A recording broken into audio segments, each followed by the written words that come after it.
Chapter 13. And Saul took for himself 3,000 men of Israel, of whom he kept 2,000 with him in Michmash and in the mountain of Bethel, and 1,000 were with Jonathan in Gibeah in the land of Benjamin. The rest of the people he sent back to their tents. And Jonathan made an attack on the armed force of the Philistines stationed at Gibeah, and news was given to the Philistines that the Hebrews were turned against them.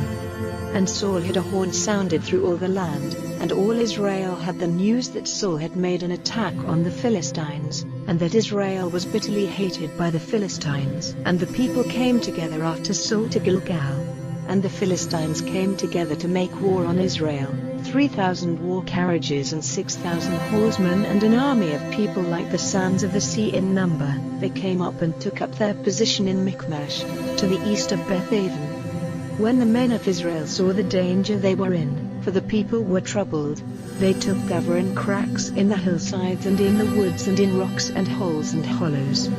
And a great number of the people had gone over Jordan to the land of Gad and Gilead, but Saul was still in Gilgal, and all the people went after him shaking in fear. And he went on waiting there for 7 days, the time fixed by Samuel. But Samuel did not come to Gilgal, and the people were starting to go away from him.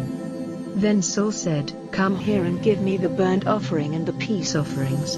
And he made a burnt offering to the Lord. And when the burnt offering was ended, Samuel came, and Saul went out to see him and to give him a blessing. And Samuel said, "What have you done?" And Saul said, "Because I saw that the people were going away from me, and you had not come at the time which had been fixed, and the Philistines have come together at Michmash. I said, 'Now the Philistines will come down on me at Gilgal,' and I have made no prayer for help to the Lord, and so, forcing myself to do it, I made a burnt offering." And Samuel said to Saul, "You have done a foolish thing.